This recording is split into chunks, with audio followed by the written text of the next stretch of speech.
Breaking news చూస్తున్నారు. కోరుట్ల చిన్నారి హత్య కేసులో మిస్టరీ వీడింది. అయితే ఆ చిన్నారిని పిన్నే చంపేసి ఉంటుందనే అనుమానాలు వస్తున్నాయి. దీంతో సీసీ కెమెరా ఆధారంగా పోలీసులు విచారణ చేస్తున్నారు. అయితే కోరుట్లలో ఒక చిన్నారిని దారుణంగా హత్య చేశారు. సో ఈ హత్య వెనుకల పిన్ని ఎవరైతే ఆ చిన్నారి ఉందో ఆ చిన్నారి వాళ్ళ పిన్ని చంపేసి ఉంటుందని కూడా దానికి సంబంధించి కూడా అనుమానం వస్తుంది. కుటుంబ తగాదాల కారణంగా రెండు కుటుంబాల మధ్య జరిగిన గొడవల కారణంగానే ఈ హత్య చేశారా అనే కోణంలో కూడా ప్రస్తుతం పోలీసులు విచారణ చేస్తున్నారు. అయితే అందరితో కలివిడిగా తోటి పిల్లలతో అప్పటి వరకు ఆడుకుంటూ ఉన్న 5 ఏళ్ల చిన్నారిని చాలా అంటే చాలా దారుణంగా కత్తితో పొడిచి హత్య చేసిన సంఘటన జగిత్యాల కోరుట్లలో సంచలనం రేపింది. అయితే కోరుట్ల పట్టణంలోని ఆదర్శ్ నగర్లో నివాసం ఉంటున్న ఆకుల రాము అదేవిధంగా నవీన దంపతుల కుమార్తె హితిక్ష. ఆ చిన్నారి 1వ తరగతి చదువుతోంది. ఎప్పటిలాగానే శనివారం స్కూల్కి వెళ్ళి సాయంత్రం ఇంటికి తిరిగి వచ్చిన సమయంలో బయట అక్కడే ఉన్న చిన్నపిల్లలు ఎవరైతే ఇతర చిన్నపిల్లలు ఉంటారో వాళ్ళతో కలిసి ఆడుకుంటుంది.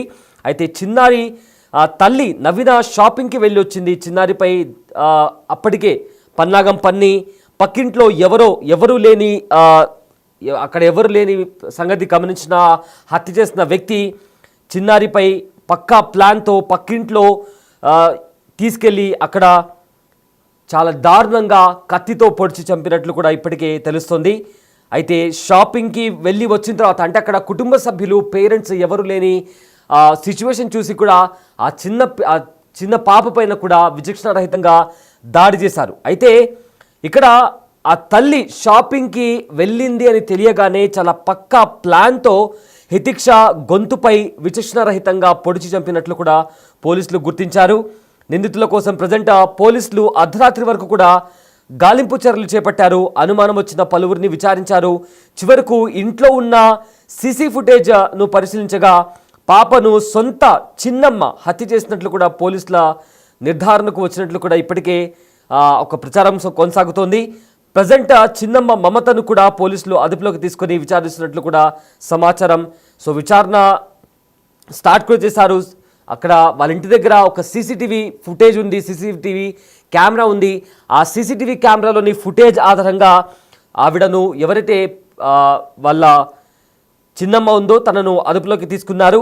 ప్రజెంట్ అయితే ఇన్వెస్టిగేషన్ స్టార్ట్ చేశారు పోలీసులు. సీసీటీవీ ఫుటేజ్ ఆధారంగా పిన్ని మమతను ప్రజెంట్ పోలీస్ స్టేషన్లో విచారిస్తున్నట్లు కూడా సమాచారం.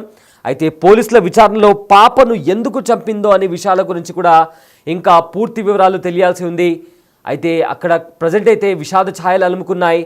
పేరెంట్స్ కూడా కన్నీరు మున్నీరుగా విలిపిస్తున్నారు. ఆ దృశ్యాలు కూడా మనము బిగ్ టీవీ స్క్రీన్ పైన చూస్తున్నాము. అయితే ఈ ఘటనకు సంబంధించి కూడా అక్కడ వాళ్ళ కుటుంబ సభ్యులు కూడా అక్కడ రోధిస్తున్నారు.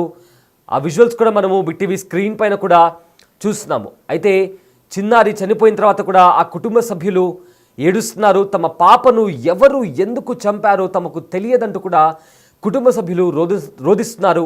అయితే అక్కడ కుటుంబ సభ్యులు ఏం మాట్లాడారో ఒకసారి విందాం.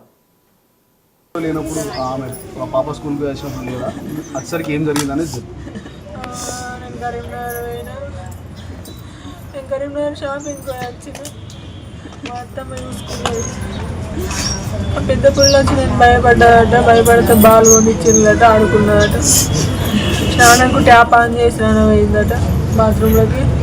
అంతసరికి బయట లేదట. అందరు పిల్లలు ఉన్నారు. ఆ మొక్క ఏమైనా మిస్ అయింది. ఏమైంది అనుకుంటారు మీరు? ఏమైందో ఏమని చెప్పాలో నా బిడ్డని అమ్ములో గప్ప చెప్పిన. అమ్మ ఎవరి మీద అనుమానం ఉందా మీకు? ఎవరి మీద? నాకు వాళ్ళ మీద అనుమానం అని చెప్పాలా? నా బిడ్డల పేరు చెప్తుందని అవ్వా దాని బాణంతో నుంచలేరు. లడ్డమ్మలో ఏడున్నారా తల్లి? ఏడున్నారా అమ్మ? ఏడున్నారా? మైకులు వినబడుతున్నారా? గంగ అత్తవారా? గంగ నీకోసం ఏడుతున్నారా? గంగ నువ్వు ఏడ కనబడతలేవురా? గంగ గంగ నీ మైకులు దేశమని తింటున్నారా? గంగ ఏం జరిగిందమ్మా? దేశంలో మనిషి అయినావా? గంగ ఆ పాడ ఆడుకుంటుంది. తానం చేస్తాను పత్రులకేనా నేను చేపిస్తారు వచ్చినాను గంతే. వచ్చి పిలితే మా వాళ్ళని అడిగితే చెల్లేదురంటే ఆడుకుంటుంది అన్నది. వచ్చి చూసేటప్పుడు లేదు. నా వాళ్ళకినాము చూసి వచ్చినాము. ఎంతసేపు దొరికింది, ఎట్లా దొరికింది, ఎక్కడ సమాచారం నేను పోలీస్ స్టేషన్ దగ్గర పోయినా. లింక్ పోలీస్ వాళ్ళ పోతే వాళ్ళు వచ్చి వాళ్ళు లేచితే వాళ్ళ దొరికింది. వాళ్ళ బాత్రూంలో దొరికింది అక్కడ. మేము సొప్పుతలు ఇళ్ళకి ఏది కావచ్చాను అన్నీ తిరిగి వచ్చిన. అది 5 నిమిషాలు ఇంట్లోకి వెళ్ళి బయటకు వెళ్ళాలి. పాప కనబడట్లేదని చెప్పి మా మరదల కూతురు మాకు ఫోన్ చేయడం జరిగింది. ఫోన్ రాగానే మెట్పల్లి నుండి నేను కొరట్లోకి వచ్చి వాళ్ళు చెప్పిన ఇంట్లో వాడకట్టులో ఉన్న ఇంట్లో వెతికే క్రమంలో వాళ్ళ ఇంటి దగ్గర మూడో ఇంట్లో బాత్రూంలో రక్తం మడుగులో పడిన పాపను చూడడం జరిగింది. వెంటనే హాస్పిటల్కి తీసుకుపోయి చెప్తే అప్పటికే పాప చనిపోయింది. ఆ ఇంటి అతని మీద మాకు మొదట్లో కొంచెం అనుమానంగా ఉండే, కానీ అతని ఇంటి అతను నాకు అందుబాటులో లేడని చెప్పి తెలిసిన తర్వాత పాప పిన్నే ఇది చేసిందని చెప్పేసి తెలిసి బాధపడడం జరిగింది. దీనిపై పోలీసులు కొంచెం కఠిన చర్యలు తీసుకోవాలని చెప్పేసి కోరుకుంటున్నాను. 5 సంవత్సరాల చిన్న పాపని అసలు ఆమెకు అట్లా చేయడం ఎలా చేసిందో అంత కర్కశంగా అర్థం కావట్లేదు. ఖచ్చితంగా ఇట్లాంటివి మళ్ళీ జరగకుండా చూడాలని, కఠినంగా శిక్షించాలని చెప్పేసి పోలీసు వారిని కోరుకుంటున్నాం. పాప కనబడట్లేదని చెప్పి మా మరదల కూతురు మాకు ఫోన్ చేయడం జరిగింది.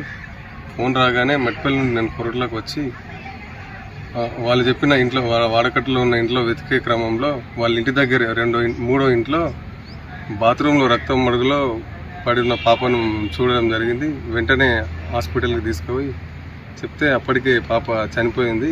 ఆ ఇంటి అతని మీద మాకు మొదట్లో కొంచెం అనుమానంగా ఉండే, కానీ అతని ఇంటి అతను నాకు అందుబాటులో లేడని చెప్పి తెలిసిన తర్వాత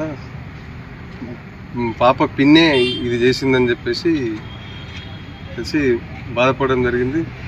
దీనిపై పోలీసులు కొంచెం కఠిన చర్యలు తీసుకోవాలని చెప్పేసి కోరుకుంటున్నాను. 5 సంవత్సరాల చిన్న పాపని అసలు ఆమెకు అట్లా చేయడం ఎలా చేసిందో అంత కర్కశంగా అర్థం కావట్లేదు.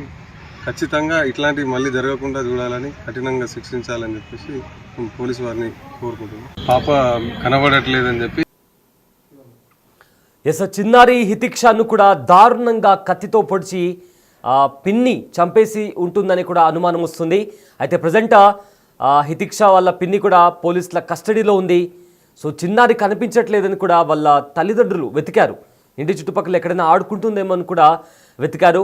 అయితే తమ పక్కింట్లో ఉన్న ఒక బాత్రూంలో కూడా పాప రక్తపు మడుగులో కనిపించినట్లు కూడా గుర్తించారు. ఆ తర్వాత వెంటనే హాస్పిటల్కి తీసుకువెళ్ళినట్లు కూడా సమాచారం. కానీ అప్పటికే ఆలస్యం అయిపోయింది, పాప చనిపోయినట్లు కూడా డాక్టర్లు నిర్ధారించారు. అయితే దీనికి సంబంధించి కూడా మొదట ఆ ఇంట్లో ఉండే ఒక వ్యక్తి పైన అనుమానం వచ్చింది. కానీ అతను అక్కడ లేడు అని తెలుసుకున్న తర్వాత ఇంకా ఎవరు చంపేసి ఉంటారు అని కూడా చాలా డౌట్స్ వచ్చాయి. అయితే పోలీసులు ఇన్వెస్టిగేషన్ చేసిన తర్వాత అక్కడే ఉన్న సీసీ కెమెరా ఆధారంగా పిన్ని చంపేసి ఉంటుందనే అనుమానం వచ్చింది. దీంతో ఆవిడను అదుపులోకి తీసుకున్నారు, పోలీసులు ఇన్వెస్టిగేషన్ చేస్తున్నారు. అయితే ప్రజెంట్ అయితే ఇదే అంశానికి సంబంధించిన పూర్తి డీటెయిల్స్ అందించడానికి మా ప్రతినిధి శ్రీనివాస్ జాయిన్ అవుతున్నారు. సార్ శ్రీనివాస్, కోరుట్లలో ఒక చిన్నారిని దారుణంగా కత్తితో పొడిచి చంపేశారు. సో దీనికి సంబంధించి ఇప్పటికే ఇన్వెస్టిగేషన్ జరుగుతుంది. సో పోలీసులు ఏం చెప్తున్నారు, హత్య ఎవరు చేయించారు, దానికి సంబంధించిన అప్డేట్స్ ఏంటి శ్రీనివాస్?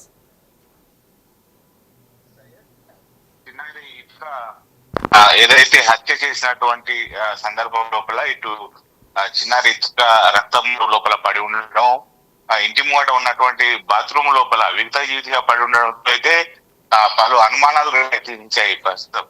అయితే ఇటు పోలీసుల విచారణలో మాత్రము విస్తుపోయే నిజాలు బయటకు వస్తున్నటువంటి పరిస్థితి కనబడుతున్నది. ముఖ్యంగా ఇటు ఇతికను ఆ సొంత చిన్నమ్మనే హత్య చేసినట్టుగా అయితే ఇటు విచారణ లోపల తెలిసినట్టుగా అయితే నిర్ధారణ అయినటువంటి పరిస్థితి కనబడుతున్నది. ముఖ్యంగా ఇతికతో పాటుగా ఇతిక అమ్మ మీద, నాన్న మీద, వీళ్ళందరి మీద ఈర్ష్య ద్వేషం పెట్టుకున్నటువంటి వాళ్ళ చిన్నమ్మ, ఎవరైతే వాళ్ళ చిన్నమ్మ ఉంటారో ఆమెనే హత్య చేసినట్టుగా అయితే ప్రాథమిక విచారణ లోపల తేలింది. హత్యకు చేయడానికి గల కారణాలు ఏంటివి, హత్య చేయడానికి ఎవరైనా సహకరించారా అనేటువంటి కోణం లోపల అయితే పోలీసులు విచారిస్తున్నటువంటి పరిస్థితి కనబడుతుంది. ముఖ్యంగా ఇటు రామ్ లక్ష్మణ్ ఇద్దరు కూడా కవల అన్నదమ్ములు. వారి నాన్నతో పాటుగా వారిద్దరు కూడా సౌదీ వెళ్ళి అక్కడ జీవనోపాధి నిమిత్తం సౌదీకి వెళ్ళినటువంటి పరిస్థితి. అయితే వాళ్ళ ముగ్గురు కూడా సౌదీలో ఉండడంతో ఇటు వాళ్ళ అత్త, ఇద్దరు కోడళ్ళు, తర్వాత వాళ్ళ పిల్లలు, వీళ్ళందరూ కలిసి ఒకే ఇంట్లో ఉంటూ ఉంటారు. కానీ ఇటు మమత వాళ్ళ చిన్నమ్మ, ఇప్పుడు ఎవరైతే హత్య చేసినట్టుగా పోలీసులు భావిస్తున్నారో వాళ్ళ చిన్నమ్మ పేరు మమత. మమత అక్కడ స్థానికంగా ఉండేటువంటి ఒక వద్ద ప్రైవేట్ లోపల ఉద్యోగం చేస్తూ ఉంటుంది. ఈ నేపథ్యం లోపలనే అయితే ఇటీవల ఎవరైతే మమత ఉన్నారో మమత కొద్దిగా ఈ బిటికాయిన్ తర్వాత మిగతా ఆన్లైన్ గేమ్లకు అలవాటు పడి డబ్బులు నష్టపోయినట్టు కూడా తెలుస్తుంది. అంటే దాదాపుగా ఒక 15 నుంచి 20 లక్షలు డబ్బులు నష్టపోవడంతో అప్పటి నుంచి తను కుటుంబ సభ్యులు తనను చిన్న చూపు చూస్తున్నారని చెప్పి మమత భావించినటువంటి నేపథ్యం లోపల కుటుంబం పైన మొత్తం కూడా కక్ష పెట్టుకున్నది. పెద్ద కోడలు ఎవరైతే ఉన్నారో ఇప్పుడు హత్య చేయబడినటువంటి చిన్నారి అమ్మ, ఆ అమ్మకే ఎక్కువ ప్రియారిటీ ఇస్తున్నారు, తనకు ప్రియారిటీ ఇవ్వడం లేదు అని చెప్పి అప్పుడు చిన్నతనంగా భావించినటువంటి ఆ మమత ఎట్టి పరిస్థితి లోపల కూడా కుటుంబం పైన కక్ష పెంచుకోవడం జరిగింది. ఇదే అదునుగా భావించినటువంటి మమత మొన్న మొహరం పండుగ సందర్భంగా ఇటు పెద్ద పుల్ల వేషధారులు వచ్చేటువంటి సమయం లోపలనే అదే సందర్భం అని భావించడం జరిగింది. భావించి హత్య కూడా సంబంధించి యూట్యూబ్ లోపల ఏ విధంగా హత్య చేయాలి అనేటువంటి వీడియోలు డౌన్లోడ్ చేస్తున్నట్లయితే పోలీసుల విచారణ లోపల ఆమె సెల్ ఫోన్ లోపల కనబడేటువంటి పరిస్థితి. దీనికి సంబంధించి ఒక కట్టరు, తర్వాత ఒక కత్తి, ఇవి రెండు కూడా తీసుకొని ముందుగానే ఆ ప్లాన్ ప్రకారము ఆ ముంగటి ఇంట్లో అక్కడ ఎవరు లేరు, అతడు కూడా కొద్దిగా మొదట అతని అనుమానితుడని భావించారు ఆ ఇంట్లోపల హత్య జరగడంతో.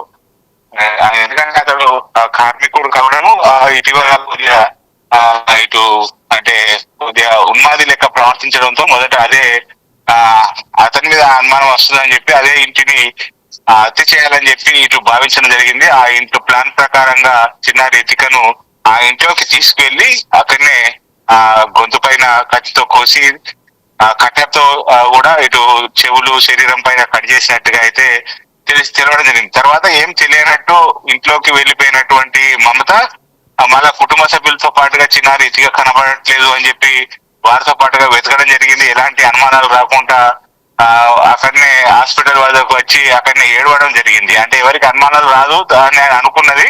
కానీ విచారణ నిమిత్తము వచ్చినటువంటి పోలీసులు అక్కడ ఉన్నటువంటి డాగ్ స్క్వాడ్ తో వెతికించేటువంటి సమయం లోపల రితిక ఎక్కడైతే హత్య చేయబడిందో ఆ ఇంటి నుంచి వెళ్లి మళ్ళీ వీరి ఇంటి వద్దనే వచ్చి ఆగడంతో అయితే పోలీసులకు కొద్దిగా అనుమానాలు ఇంకెక్కువ అయినటువంటి పరిస్థితి. ఈ నేపథ్యం లోపలనే కుటుంబ సభ్యులను మరొకసారి విచారించడం జరిగింది. తర్వాత మమత కూడా కొద్దిగా అనుమానాస్పదంగా కనబడంతో మమతను పోలీసులు మొదట విచారణ తీసుకొని తర్వాత విచారించి వదిలేసి ఆమె సెల్ ఫోన్ కూడా మొత్తము అన్ని ట్రేస్ చేయడం జరిగింది. తర్వాత అనుమానం వచ్చిన తర్వాత మళ్ళీ ఆ సెల్ ఫోన్ ను వెతికేటువంటి సమయం లోపల ఏవైతే డౌన్లోడ్ చేసినటువంటి వీడియోలు ఉన్నాయో ఆ డౌన్లోడ్ చేసినటువంటి వీడియోలు డిలీట్ కావడంతో ఈమెనే మొత్తం పన్నాగం ప్రకారంగా హత్య చేసి ఉంటదని చెప్పి పోలీసులు భావించడం జరిగింది. ఆ మమతను అదుపులోకి తీసుకొని 2 రోజుల నుంచి కూడా విచారిస్తున్నటువంటి పరిస్థితి. అయితే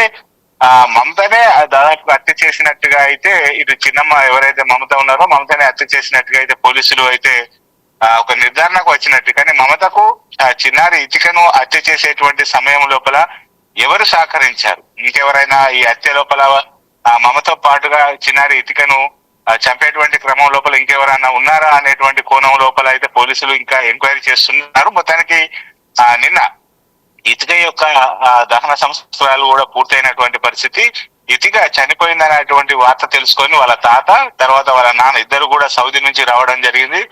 కన్నీరు మున్నీరుగా విలపిస్తూ అయితే రితిక యొక్క ఇటు అంత్యక్రియలు పూర్తయినటువంటి పరిస్థితి అయితే కనబడుతుంది. అయితే ఇప్పటికే పోలీసులు ఎలాంటి ఇటు అవాంఛనీయమైనటువంటి సంఘటనలు జరగకుండా అక్కడ గ్రామం లోపల ముందస్తుగా బందోబస్తు ఏర్పాటు చేయడం జరిగింది. మొత్తం సీసీటీవీ తర్వాత సెల్ ఫోన్ మమత వాడినటువంటి సెల్ ఫోన్ సిగ్నల్స్ ఇవన్నిటి ఆధారంగానే ఇటు మమత దాదాపుగా చిన్నారి రితికను హత్య చేసినట్టుగా అయితే పోలీసులు వారి యొక్క విచారణ లోపల ఈ విధంగా విస్తుపోయేటువంటి నిజాలు వచ్చినట్టుగా తెలుస్తుంది. ఎందుకంటే ఆ మమత ఇదే కుటుంబం పైన అంటే వాళ్ళ ఇంట్లోనే ఉంటుంది, వాళ్ళతో పాటు రోజు కలిసిపెట్టి ఉంటుంది. కానీ తనకు సరైనటువంటి కుటుంబం లోపల సరైనటువంటి విలువ ఇవ్వడం లేదు, పెద్ద కోడలకే ఎక్కువ విలువ ఇస్తున్నారు, ప్రయారిటీ ఇస్తున్నారు అని చెప్పి ఆ కుటుంబం పైన కక్ష పెట్టుకున్నటువంటి మమత చిన్నారి దిక్కనే చంపినట్టుగా అయితే తెలుస్తుంది. ఈ రోజు పోలీసులు మీడియా ముందు ప్రవేశపెట్టి మొత్తం వివరాలు వెల్లడించే అవకాశం ఉన్నదిగా తెలుస్తుంది సయ్యద్ నాకు. Yes sir, thanks for the update Srinivas. Yes sir, చూస్తున్నారు కదా, అయితే కోరుట్ల చిన్నారి హత్య కేసులో మిస్టరీ వీడింది. పాప పిన్ని ఆ చిన్నారిని కత్తితో పొడిచి చంపేసినట్లు కూడా ఇప్పటికే అనుమానం వచ్చింది. అయితే తనను కూడా పిన్నిని కూడా పోలీసులు అదుపులోకి తీసుకున్నారు. కానీ ఎందుకు చంపింది అనే కోణంలో దర్యాప్తు కొనసాగుతుంది. అయితే కుటుంబంలో ఎక్కువగా ప్రియారిటీ హితిక్ష తల్లికే ఎక్కువ ప్రయారిటీ ఇస్తున్నారు. దాంతో ఈర్ష్యతోనే ఆ కుటుంబంలో ఖచ్చితంగా ఏదో ఒక విషాదాన్ని నింపాలి అనే ఒక ఆలోచనతోనే తను హత్య చేసి ఉంటుందని కూడా ఇప్పటికే ఒక ప్రాథమిక అంచనాకు వచ్చారు. బట్ ఫర్దర్గా దాని వెనుకలో ఉన్న మోటో ఏంటి, ఎందుకు చంపాల్సి వచ్చింది, సో ఫర్దర్గా తనకి ఎవరైనా సహకరించారా అనే కోణంలో కూడా ప్రజెంట్ పోలీసులు ఇన్వెస్టిగేషన్ చేస్తున్నారు.